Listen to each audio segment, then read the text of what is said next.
Hello, welcome back to Talk 225. I am your host, Mamadou, MD.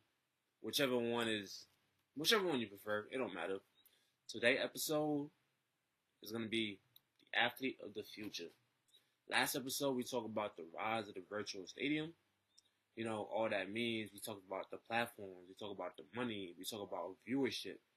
We talk about how esports isn't a phase, it is becoming a structural shift. But today's episode is different, man. Today's not about stadiums. It's about the main topic that raised a lot of controversies last time. It's about something that people won't really agree with, but I believe the argument is very crucial because the definition, it might be one thing, but the newfound definition is changing. So today isn't about stadiums. It's about the athlete. Last time I asked an important question regarding can athletes be gamers. A lot of people ain't really give into that take. But then again, it's up for debate. It should be up for debate because if you say gamers can't be athletes, but there are a lot of athletes that are gamers that are nice too. I could name one professional athlete right now that damn near everybody knows who's also a top gamer.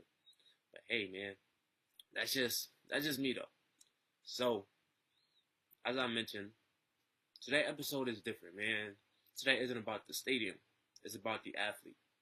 Because if the arena changes, then the definition of the competitor has to change too. That's a fact. The definition has to change. That is a fact, bro. That is a fact, man. If the arena changes, the definition gotta change. All I'm saying. And I think, if I'm being real, I think that we're behind on that. I think that we are behind on that because, truth be told, when you close your eyes, what do you see? Don't say the dark. When you close your eyes, what do you see when you define an athlete? When you think about an athlete, what do you see?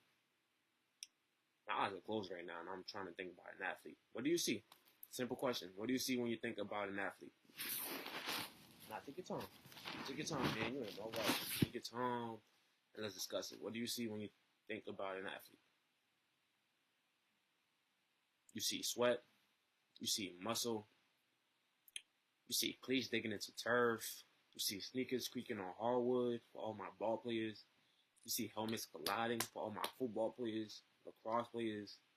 And most importantly, you see the crowd screaming. You see fans cheering. You just see people engaged in an area, in an arena where everybody's just together in a wholesomeness moment of a singular sport. But let me tell you what you don't see. You don't see a headset. You don't see keyboards. You don't see somebody sitting in a chair relaxing, gaming on a game, man. Let me tell you one thing. Millions of kids do that. And that disconnect right there, that's generational. That disconnect is generational, bro. Because historically, we try to define the word athlete, think about the word athlete, it has always been tied to physical dominance. It has always been tied to who could do this, who could lift this, who could run this far, who could jump this high, who could sweat the most, who could kick the ball the furthest, who could throw the ball the furthest. Essentially anything that involves a ball, it has been tied to physical dominance. It has been tied to show your endurance as an athlete, as a man, as a woman, as somebody who's physically fit. Even if you go back to the times of ancient Greece, you go back to the times of the Olympics, where the Olympics weren't just entertainment, but they were proof of superiority. Insane. Like I said, man, the word athlete has always been tied to physical dominance. History even backs it up. Feel me? You had people running, wrestling, throwing, doing combat. Feel me? The body was a matrix. That what was used to define an athlete. But let's fast forward though. I'm telling you right now, let's fast forward to the 20th century, which was last century. The television amplified the entire image of the athlete. So you now seen physical proof of what it meant to be an athlete, especially in the 20th century. Because you had athletes such as Muhammad Ali, Michael Jordan, Bo Jackson, Serena Williams.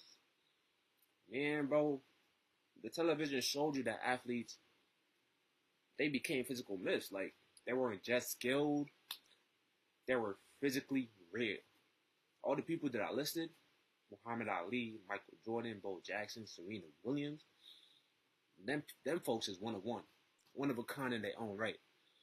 But let me tell you one thing though, this right here is where the whole thing changed, because right now in the 21st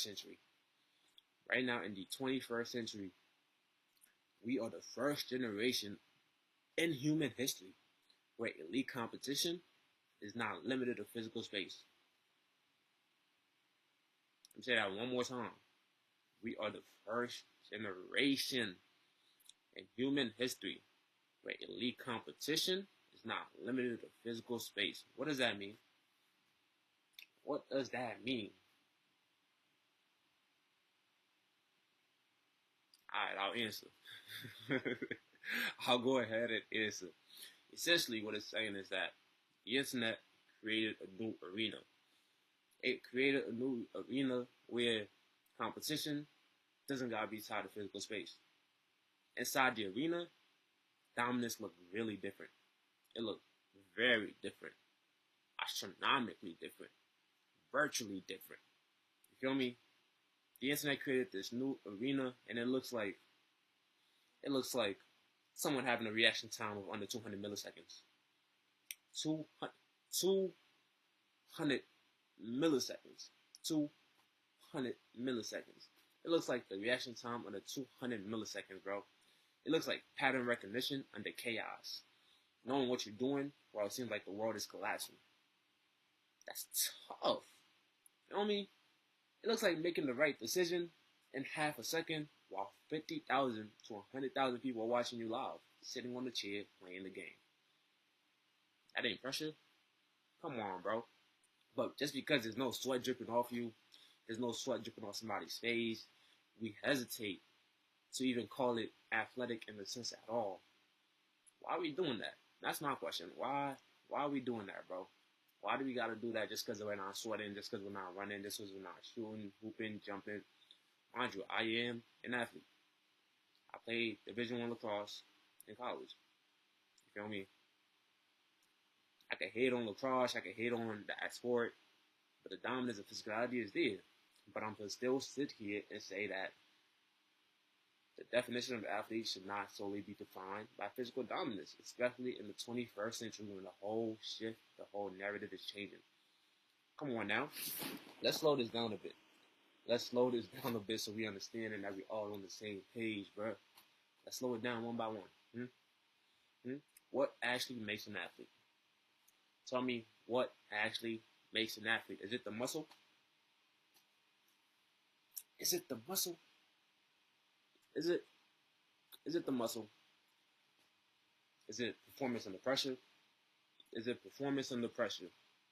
Because if we strip away all the aesthetics, what makes elite athletes elite? That's a genuine question. Let's strip away all of the aesthetics. Tell me, what makes an elite athlete elite? Because if we break it down to eliteness and becoming dominant at your physical sport, at the sport that you do, it's damn near all the same thing. You feel me? You got preparation. You got repetition. You got strategy, IQ. You got discipline, composure, decision making, consistency under pressure. Come on now. Those are just the simple formulas, man. Those are the simple formulas that make an elite athlete elite. That's the formula. Mind you, as I mentioned, I played Division I lacrosse. Feel me? So I know what the grind feels like. I know what that grind feels like, that grind of preparation, repetition of the same things, having strategy going into that battlefield, the discipline it takes to wake up every single day to do what it is that you love to do, the composure that it takes when shit's not going your way, the ability to adapt on the field, and the decision making when the pressure is rising and you got to be consistently consistent. That's insane, bro. As I said, I played Division I lacrosse. I know what the ground looks like. I know what the ground feels like. I know what 5:30 a.m. alarms feel like when your body is already sore from yesterday's practice, yesterday's run, yesterday's lift. Shit, the bullshit of yesterday. I know what it feels like sitting in that film room, knowing every mistake you make is about to be replayed on the screen in front of your teammates. Hey, man, in front of your teammates, some support you, some hate you, but hey, at the end of the day, y'all a team. Folks, man, I know what it feels like to compete for a roster spot when someone is just as talented as you sitting down winning the spot that you want. It's a battle daily, man. I know the politics, the depth chart anxiety, the ego management, the reality that you could do everything right and still not get a single minute. Hey, man, hands is up. I ain't lying, but it's real. It's real, man. The mental pressure is real. And if I'm being honest, there were days where you feel like you were trapped, even though you love the game as much as you do. There were days I loved the game. There were days I felt trapped by it. And yet I wonder how many traditional athletes would thrive in the digital era where the identity wasn't tied to a physical lane. That's a solid question. That's a tough ass question, even though I wrote it myself. But that's thinking back on it now. That's a very tough ass question. So let me say that again. How many traditional athletes would thrive in this digital era where identity wasn't tied to one physical lane? How many? Because I know a damn sure a lot of folks would, because damn sure a lot of athletes play games. We damn near all do. And if we don't, hey man, to each their own. So let me say that maybe esports is replacing sports. Maybe it's expanding freedom. Maybe it's allowing you the opportunity to thrive in the same arena from different backgrounds, different physical skills, different lanes of influence, but yet you're able to do the same thing. Because let me say this right. Let's look at the preparation, man. Let's picture this. Let's picture this right here. Traditional training facilities. And traditional training facilities, what do you got? You got music blasting. You got LeBron James signature chalk in the air. You got coaches yelling. Ice bath after practice. Man, I would love an ice bath right now. I ain't finna cap. God damn, I would love an ice bath. But as I was saying though, you got ice baths after practice. Physical therapists. That's how you pronounce it. Definitely therapists. Physical therapists taping ankles. You got all of this going on in the traditional training facility. A traditional training facility. Man, the English language, man, that is just crazy as you go by. I mean, I see different languages. I see 5 languages, but English, alright. As I was saying though, in the traditional training facility, what do you got? You got music blasting. You got chalk in the air. You got coaches yelling. Ice baths after practice. Physical therapists taping ankles. Teammates practicing. You got a whole bunch of things. Physical therapy, teammates in meditation. But now let's picture an esports team house. What you got? That's a genuine question. Before I even go on, think about that for a second. Let's say you was an esports player on an esports team in a physical esports team house. What do you have? Just try to conceptualize it. It might be difficult, but conceptualize that. You don't have the same chalk in the air. You don't got the same coaches yelling at you. You do got coaches though. You know what I mean? You might not take no ice baths, but what do you have? What do you have? That's the real question. What do you have? You got multiple monitors. You got coaches reviewing VODs. You got strategists. Drawing map rotations. You got blue light glasses. You got hand warm-up drills. Posture correction. Let me fix my posture real quick. Feel me? Let me fix my posture real quick. You got all of that. One smells like sweat. The traditional arena smells like sweat. And the other one smells like electronics. The digital arena smells like electronics. Like, you're not. There's a difference, man. One's sweating, one's physical, one's not physical. So if we take away the physicality, wow, physicality. That's the word, physicality. I don't know what physicality is, but physicality. If we take away the physicality, does the word athlete lose its definition? Come on, bro. Because if I'm being real with you, bro, both these arenas are laboratories of performance. They are laboratories of performance. That's a fact. Both of these arenas are absolute optimization systems. That is a fact, bro. Like, what I got a law for? That's a fact. Now let's imagine a pro esports player inside that laboratory, in the lab. Feel me? Let's say I'm an esports player. I'm in the lab right now. What am I doing? What does my training look like? What does my day-to-day look like? What does it look like? What am I doing? What am I finna do in being in the lab, bro? Think about it. Because it might just give you some new knowledge, some new insight. You never know. I'm saying. Feel me? I'm saying. So imagine that you were a pro sport esports. Imagine that you were a pro esports player inside your lab, inside a laboratory. Preparing, what you doing? What does it look like? What does your day look like? I can tell you one thing. It look like scrimmaging 8 to 10 hours a day, reviewing multiple gameplay footage. You're analyzing any positional mistakes you're making. You're running drills, and you're communicating constantly. You gotta talk. You gotta communicate. Now imagine that every misplay happens in front of thousands, tens of thousands, sometimes hundreds of thousands of live concurrent viewers. Let me say that again. Live concurrent viewers. You feel me? It takes most athletes until the age of 20 plus, 18, 19 plus to even be in the arena associated with that. Or the top esports gamer could be just a 15-year-old sitting on a laptop, right? But yet they go into the same type of strain. Just one's in a chair, one's physically sweating.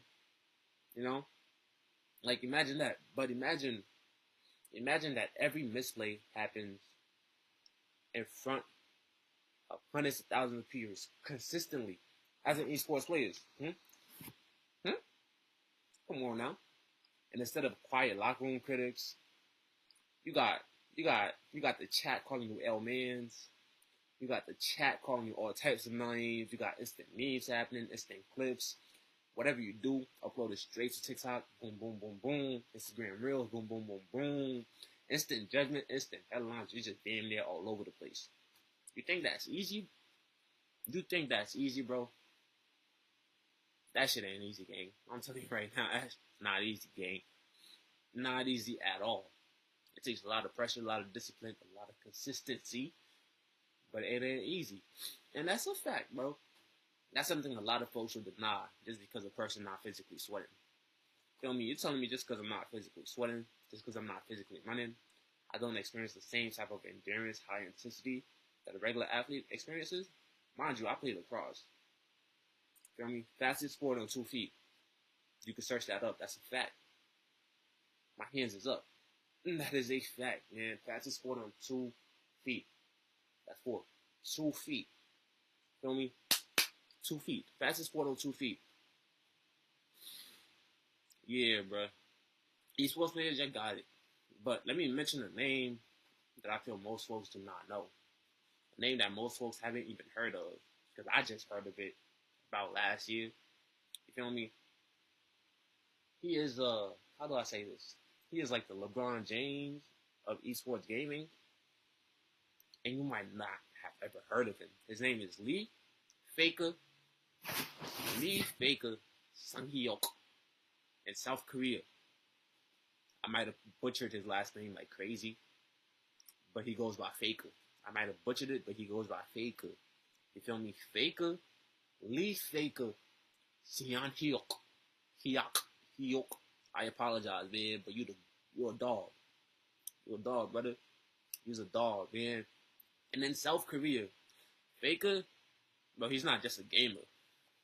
He is not just a gamer, folks. He's damn near a national figure.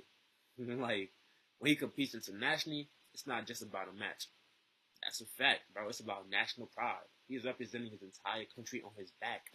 He's been doing that consistently and dominating for a hot minute. What we talking about, gang? You got Lee Faker Sung Hyuk. I apologize for your name. I apologize for messing up your last name. I think it might be right, but then again, it might not be. So I just want to, you know what I mean? As I was saying, though, it's about national pride for folks like that. That's pressure. That's just pressure in a different arena. You know what I mean? Same weight, different results. Same weight, different results, bro. That's a fact. That is a fact. And here's the crazy part. Here's the crazy part about carrying that weight, man. The craziest part about carrying that weight is that in traditional sports, let's say the NFL. In the NFL, in traditional sports, you'll probably peak at around, 27 to 29. You'll probably peak around 27 to 29. Nothing too crazy. But in esports, though, each sports game, reaction time starts micro declining at about around 23 game. 2 or 3 like Michael Jordan game. 2 or 3 like MJ. You feel me? By 24, you're damn near a veteran. By 26, you just might decide to retire. Up a couple $100 million. I'm saying, man, but ain't nothing too crazy about it. But imagine training your whole life. Imagine training your entire life, and your prime ends when your brain ain't even fully matured yet. Imagine training your whole life, and your prime ends when your brain isn't even fully developed. That's a different kind of pressure. That is a different kind of pressure that, folks, that's burnout territory, bro. That's damn near an identity crisis at 25, gang.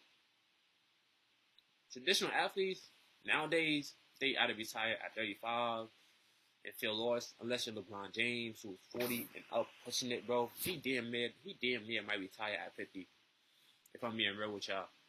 You feel me? I know he's going to do that 24 season for Kobe, RIP.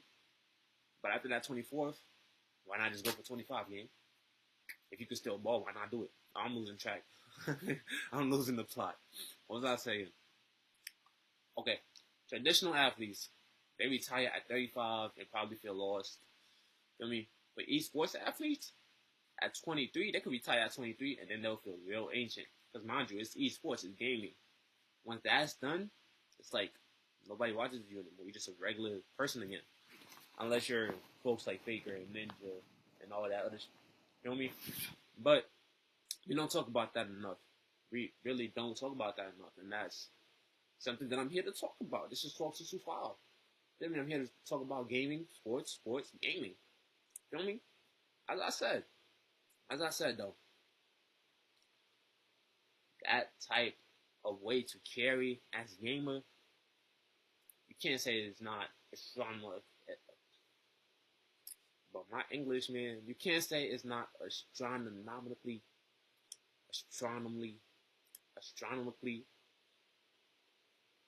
I'm gonna get this word. You can't say it is not astronomically as difficult as being a physical athlete, bro.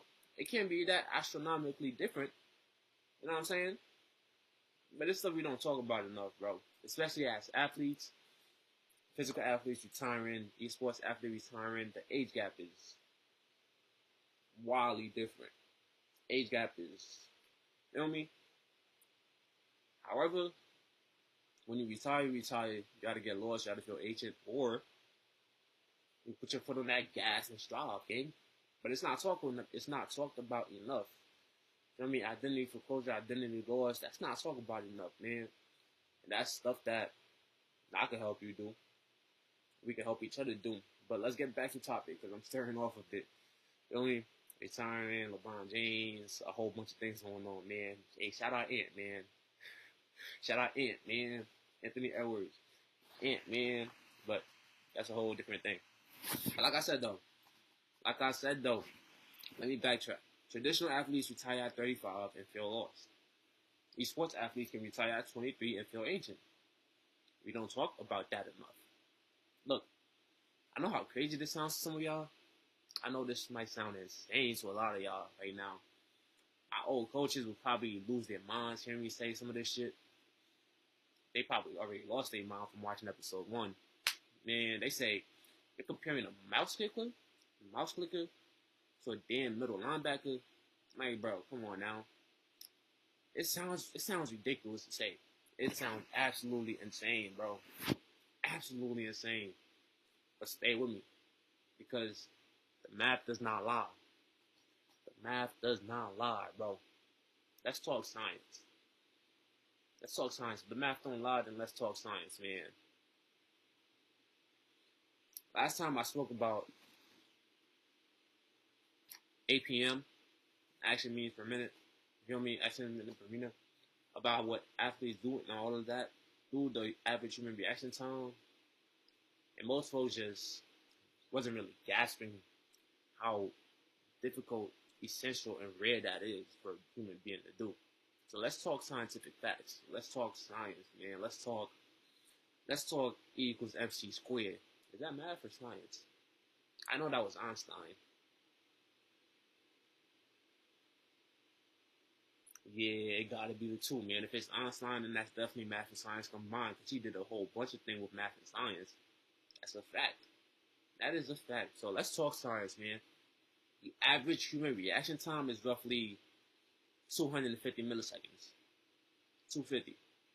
Elite sport competitors, when they're competing, consistently operating, they probably operate at around 150 to 180 milliseconds, gang.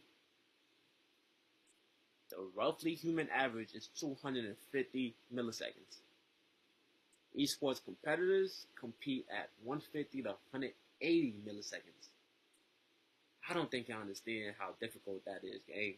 That's like never faking a trick shot like a dad. I'm saying. You might not even know who that is. Do your research. So do your research, bro.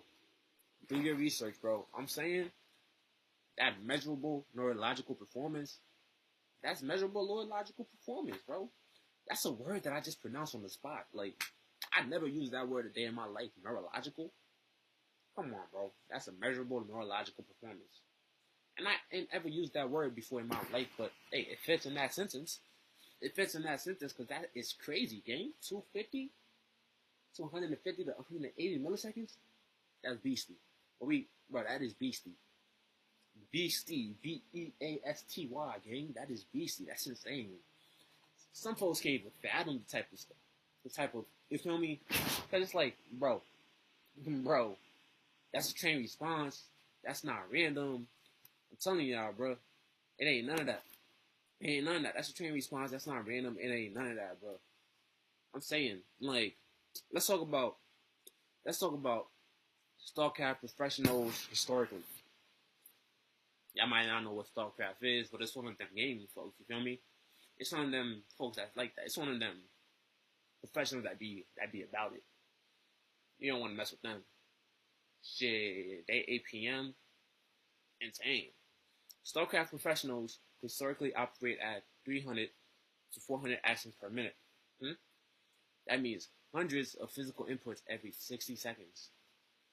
That math is mathing. Yeah, that math sounds about right. That math sounds about right. That means their hands are moving faster than their eyes can keep fully track. Like, your hand speed is moving way faster than your eyes can see.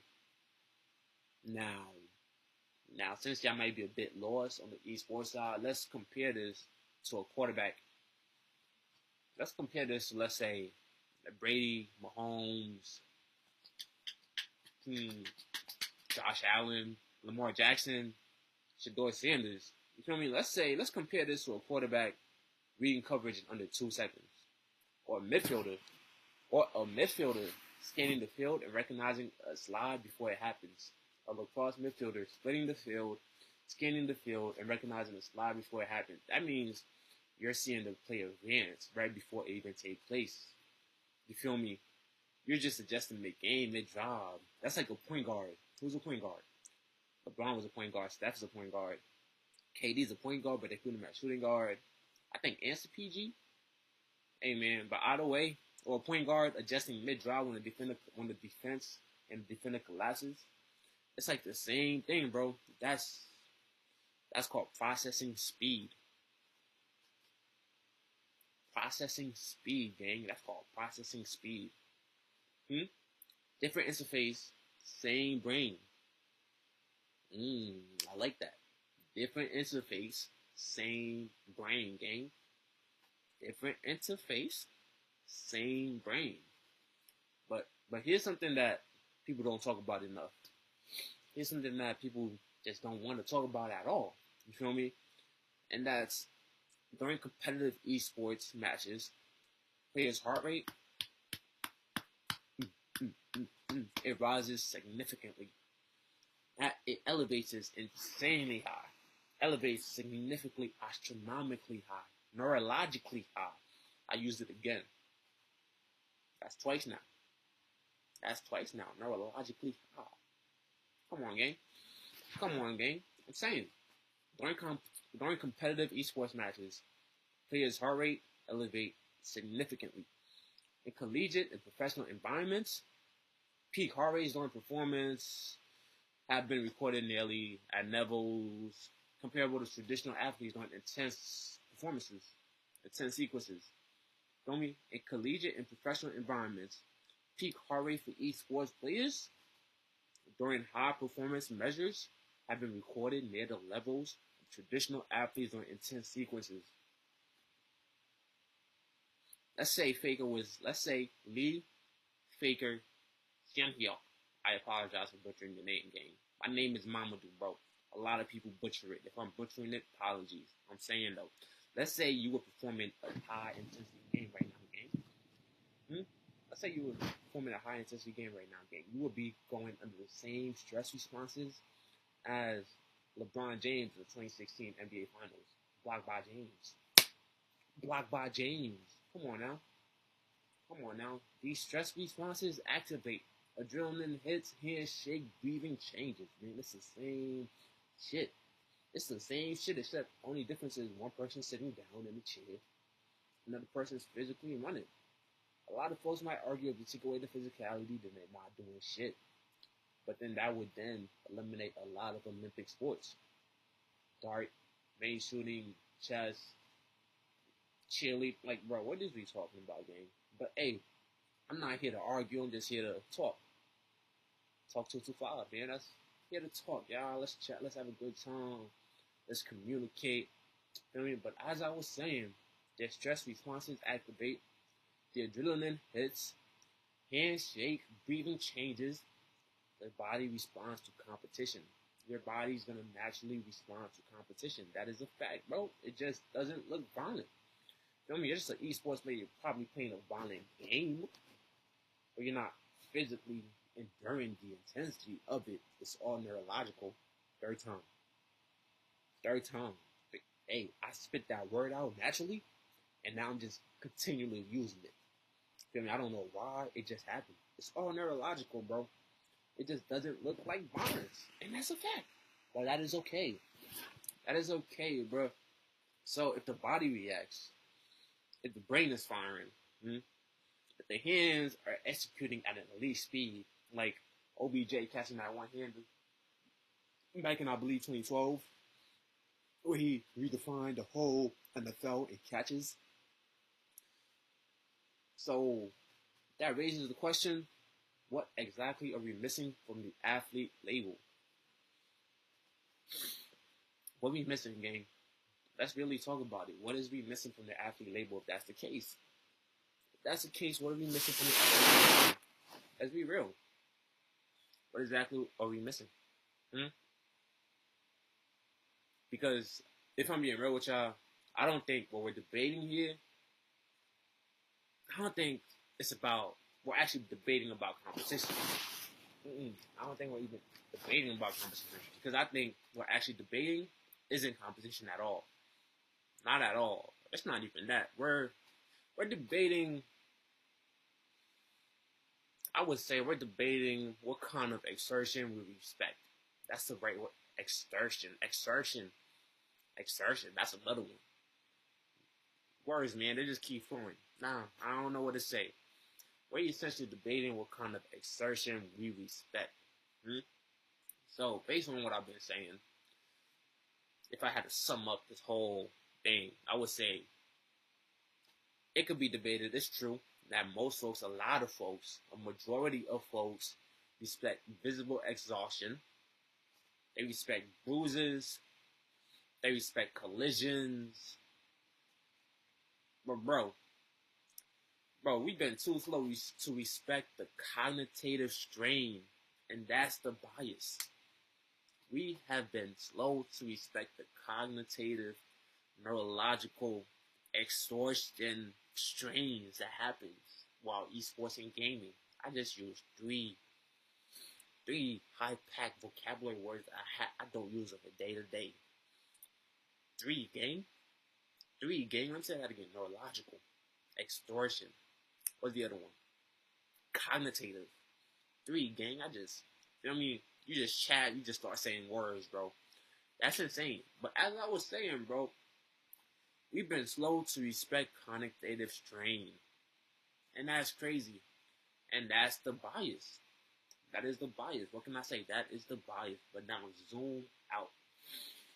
Zoom out, bro. Let's zoom out. Let's actually zoom out for a second. Let's zoom out, bro. Let's zoom out. Let's take a minute. Because I just gave y'all a lot of information, a lot of data. Take a second to grasp it in. Take a second to take it in. Take a second to breathe it in.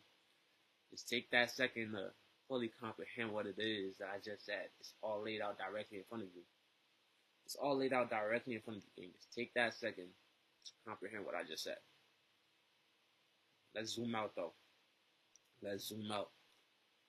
The global gaming industry. The global gaming industry generates well over 180 billion.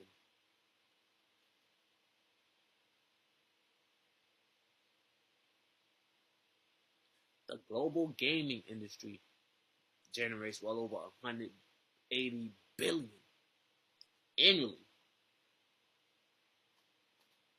180 billion, gang. Annually. So I'm saying, esports is just the competitive slice. Esports is a multi-billion-dollar industry on its own, bro. And esports gaming, the gaming industry, bro, it's worth 180 billion. And esports is just a competitive slice. That's just the competing factor for folks in that area. You feel me? That's like, I mentioned this in the last episode. That's like Hitman taking part in that Marvel Rival competition with Zaza and Cece. Even though this was this last month? Was this 2 months ago? Either way, he went crazy on social, explaining the whole situation. That man went berserkers. He went beastie, bro. He went beastie, but he was doing this for 40 bands. 40 bands.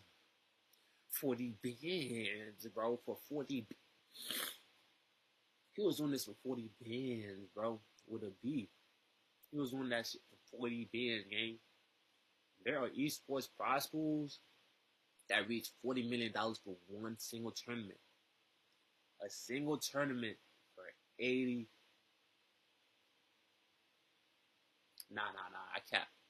I said 80. A single tournament for 40 million, gang. Imagine if Hitman was in that, bro.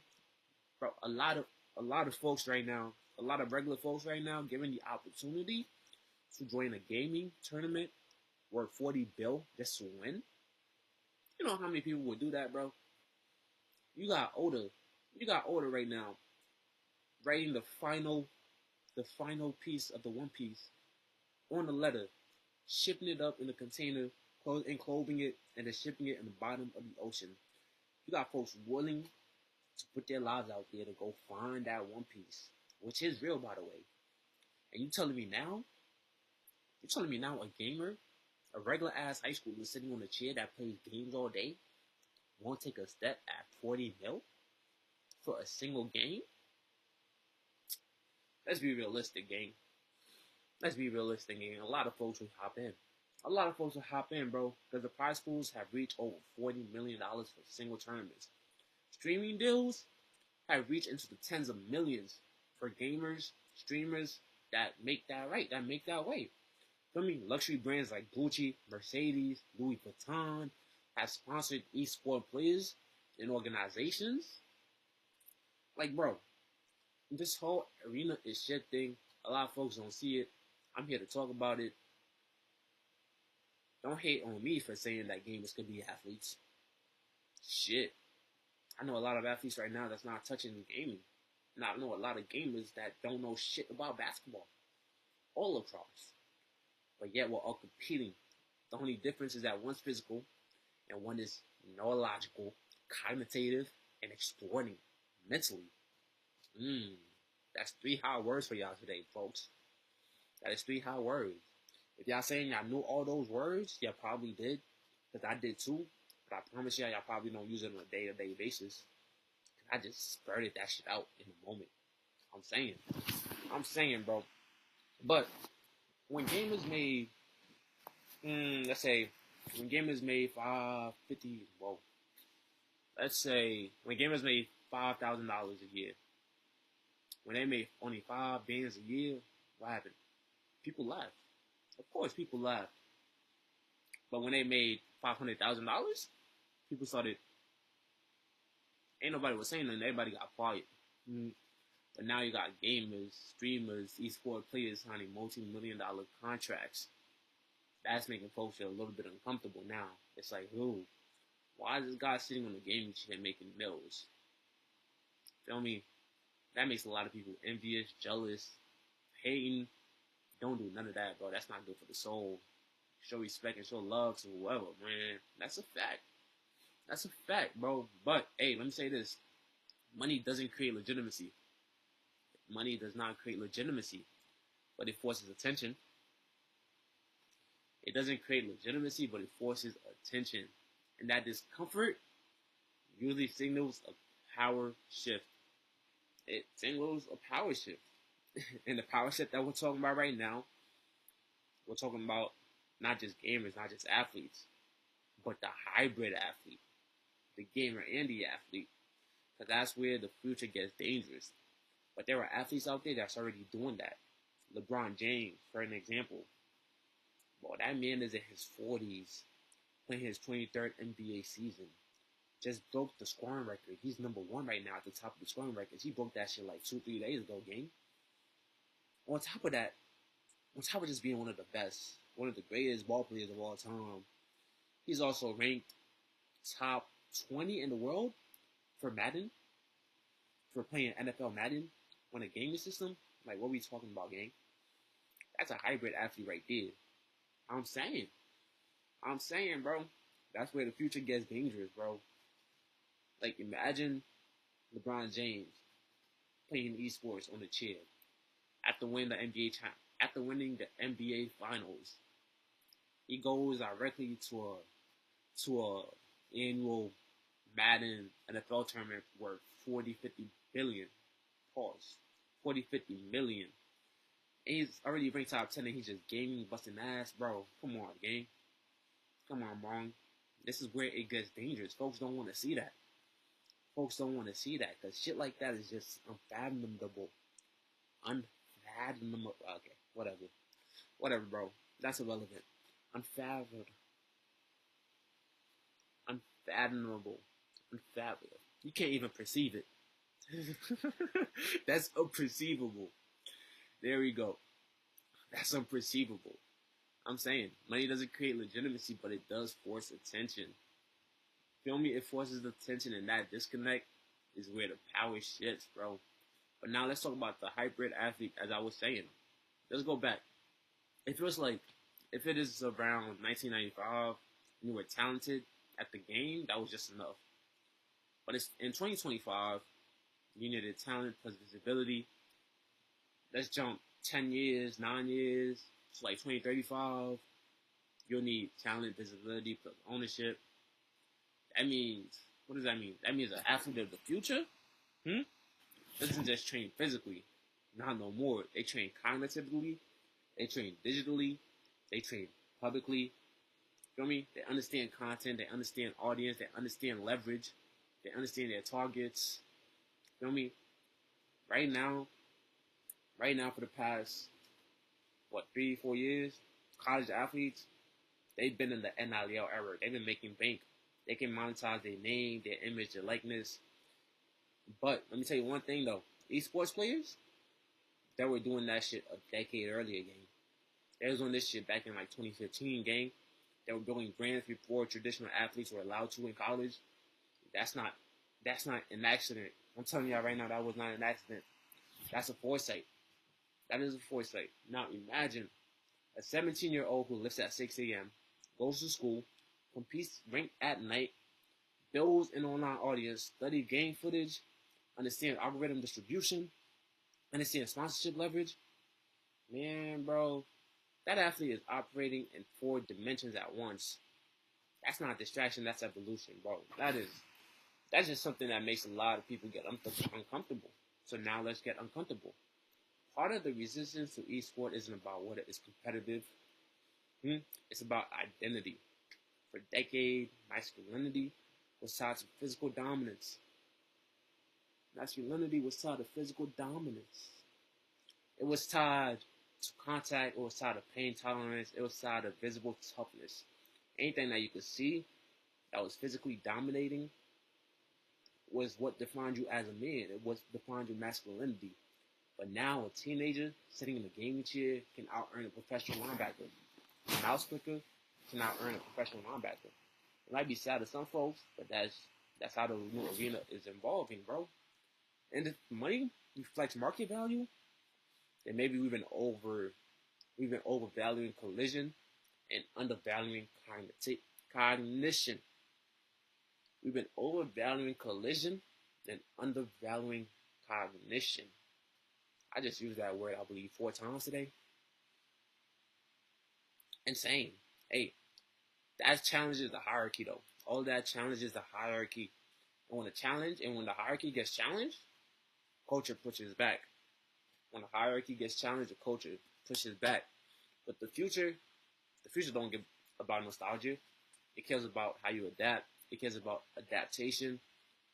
It cares about, are you willing to survive when the environment is changing? Are you? Now let's go global. People look at esports like a game. Me personally, I look at it through the lens of international relations. You feel me? Because I got my bachelor's in international relations. But and I also came from a prestigious HBCU called Hampton, where I hold a master's degrees and I speak 5 languages, but blah, blah, blah. You realize something, though. You realize something very important. You realize something very quickly, man. And as talent is everywhere you go. There is a lot of talented individuals in this world out there that's doing amazing things and doing different things, bro. But the opportunity is not available. Opportunity is not available wherever you go, bro, at all. Talent is widespread, but opportunity is not. In Harlem, you got elite youth athlete sports. You got elite youth athlete players wanting to play sports. But elite youth sports require access. Club fees, travel circuits, exposure tournaments. In West Africa, I'm African. I'm from the Ivory Coast, gang. In West Africa, infrastructure for traditional sports can be very limited. Different resources. But now let's compare that to digital competition. There's still barriers. There's still some barriers to entry. You know, you need internet access, hardware, latency. But the only difference is that it's vastly more scalable now. What does that mean? That means a kid in the Ivory Coast can compete on the same server as a kid in Los Angeles. They got the same moves now, same ranking ladders, same patch updates. Feel me? But this is one thing that has never existed in sports history before. Let me give you a real world example right now. Wow, I'm thinking real fast while I'm talking. Feel me? But as I was saying, let me give you a real world example right now. Don't just tell, right? Let's look at Arslan Ash, a kid from Pakistan. Hmm? A kid from Pakistan named Arslan Ash playing fighting games, bro. He didn't just have the pristine infrastructure of the US or South Korea. He could barely get visa to travel, but he flew across the world, dealt with delayed flights, slept on airport floors, showed up to EVO, the biggest fighting gaming tournament on the planet. And he completely dismantled the untouchable champion from Japan. Defeated that guy in Korea. Absolutely demolished. He didn't need a multi-million-dollar contract, multi-million-dollar training facility. All he needed was an arcade stick, internet access, a screen, and the chance. That's the global underdog story of the 21st century that hasn't been spoken about until this very moment. And bro, this is soft power, bro. This is digital diplomacy, bro. When a kid from Pakistan beats a champion from Japan and Korea on a global stage, that narrative is powerful. That's cultural visibility. That's something they don't want to hear you. That's something they don't even want you to understand and hear about. For countries without traditional sports infrastructure, esports essentially become geopolitical visibility. That's not a game, bro. That is influence. Like, what we talking about, bro? Let's talk about ping latency. Let's talk about ping latency. In traditional sports, in traditional sports, geography limits experience. In esports, geography can limit performance through connection. Wow, my God, English, man, what a language. But as I was saying, in traditional sports, geography limits exposure. In esports, geography can limit performance through connection quality, bro. A kid playing at 150 milliseconds latency is physically disadvantaged against a kid playing at 5 milliseconds. That's digital class divide. So you still got division, divide, discord among the two things. So even in the new arena, there's inequality. But the infrastructure, the barrier is still lower than building full athletic facilities. And there's also, on top of this, there's also mobile esports gaming. That's where a lot of women dominate. I'm not even gonna lie. I remember playing, was it PUBG or Fortnite one time on the game, bro, and I was getting spanked.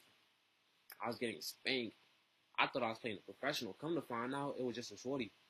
It was just a shorty on a gaming stick talking about you ass. I'm like, yo, bro, chill, gang. You're taking this shit way too serious. But, bro, games are being played at elite levels on devices that are more affordable than a gaming PC. That's essentially what I'm trying to say. Basically, you got superstars emerging from Brazil, India, and Africa by playing games on their phone, by playing games on their laptops. This digital competition is bypassing traditional gatekeeping.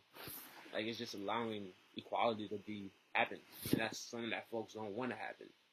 But let's project now it's like 15 years towards the future, bro. Like, let's say that VR integrated into training environments. We got VR integrated into training environments. You got AI analyzing both physical and digital performance matrix. Then you got college recruiters. Dealing with dual discipline competitors. You got gamers and athletes that are doing both. You got a college recruiter not only recruiting for an athlete in a physically dominating sport, but you also got him recruiting that athlete in a digital sport that they talented at too. Feel me? You got sports agencies representing gamers and traditional athletes in the same portfolio. This shit that we can't even fathom right now. I got the word. I'm able to say it again.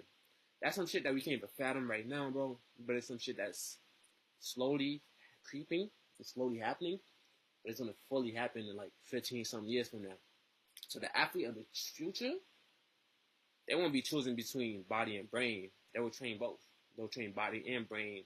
They'll have the physicality, and they'll have the neurological, the cognitive, and the extortional strain to do both. That will be LeBron James. That will essentially be LeBron James, bro. And the folks that understand that now, the kids that understand that now, bro, y'all gonna win, gang. You watching this podcast right now, you're gonna win, gang. I'm telling you that right now. I'm giving you so much knowledge. Mind you, I'm not telling you to go sit on the game all day and not take your education serious. I'm saying, bro, if you elite, you know what you're doing, and you could be elite, you got the opportunity to change your life in a way that you can't even imagine right now. In a way that's unfathomable right now to you. Hey, I just got the word right. I'm gonna clap for myself. I just got that word right. I just got that right.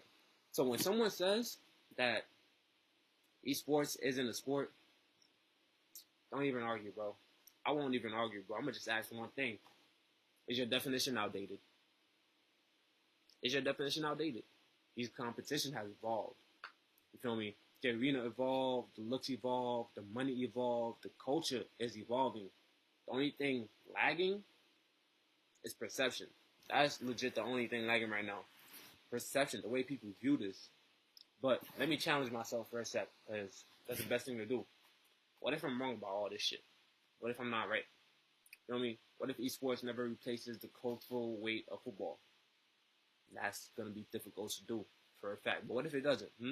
What if physical dominance will always matter more when it comes to defining an athlete? Because there's something primal about physical collision. There is something primitive. There is something primal about physical collision. That is something that's always tied to me and core. We always want to be physically free. And what gives us that freedom essentially is like, I don't want to say violence. I would say sports, but just the freedom to be able to take care of yourself and show that you're able to dominate as a man. That's something that will always be there. That's something that we'll always want. I'm saying, but there's something premium about physical collision, bro. But that aside, there's something ancient about watching bodies collapse. There is something ancient about it. Like maybe the body will always be the king. Maybe everybody will always continue to want to watch the wrestler, football player, doing this, doing that. I watch football, basketball, wrestling, lacrosse. I watch all that shit. I ain't even gonna lie to you. To sit here and say I don't, it's cap. It's cap, because I do. I'm a Giants fan, bro. I watch football. Y'all might hate the Giants. Y'all might not even know who the Giants is. But hey, gang, we may win a championship one day. High hopes. Hey, but we got darts, gettable. We straight. Oh my god, bro. My god. Alright, but here's the shift. What if the future isn't replacement? What if the future isn't replacement? What if it's layering? What if physical sports become heritage layers? And digital competition becomes a scalable layer. That's not elimination, gang. At all. That is expansion. Domain expansion, like I'm Gojo Todoroki. That is expansion, gang. I don't even know who that is, but those who watch anime, y'all know who I am. Y'all know who that is. Jujutsu Kaisen. All I'm gonna say, that is expansion, gang. Bro, there was a time when television said that the radio will ruin TV. I said that shit so backwards. There was a time when people said television would ruin the radio. And there was a time when people said the internet will ruin television. It didn't ruin it. It just reshaped it. And that's a fact. That's a fact, bro. So I'm saying esports isn't destroying traditional sports. It's reshaping what competition means. That's a fact. Yeah, what I gotta lie for, bro? That's a fact, bro. It's reshaping what competition means, and the people who resist reshaping usually get reshaped by it. The people who resist reshaping usually get reshaped by it. If your child said they wanted to train physically and digitally, if your child said they wanted to be a pro gamer in gaming, what would you do? If your child if little you, I'm Mamadou MD, if little MD came up and was like, yeah, I want to be a pro gamer, would you laugh or would you ask about his plan? What if they said they wanted to train physically and digitally? So are we preparing our kids for the world we grew up in, or the world that they're about to walk into? I'm saying, bro, because the athlete of the future is already here. We just haven't recognized them yet. And back to the main question at hand: Can esports players be defined as athletes? What is an athlete? Is our definition changing? Should we change the definition? Bro, I'm saying, bro, these are questions that could be answered. And I'm Mamadou, MD, feel me? And this is Talk 225. And we're not behind, we're ahead. That is a fact. If you see this vision, if you see the vision, hit subscribe, drop a comment, and let me know, what do you think? Are gamers athletes? Are we still stuck in the past? Let's argue. Leave a comment, and I'll see you in episode 3. Signing off. Let's get it. My God. Word.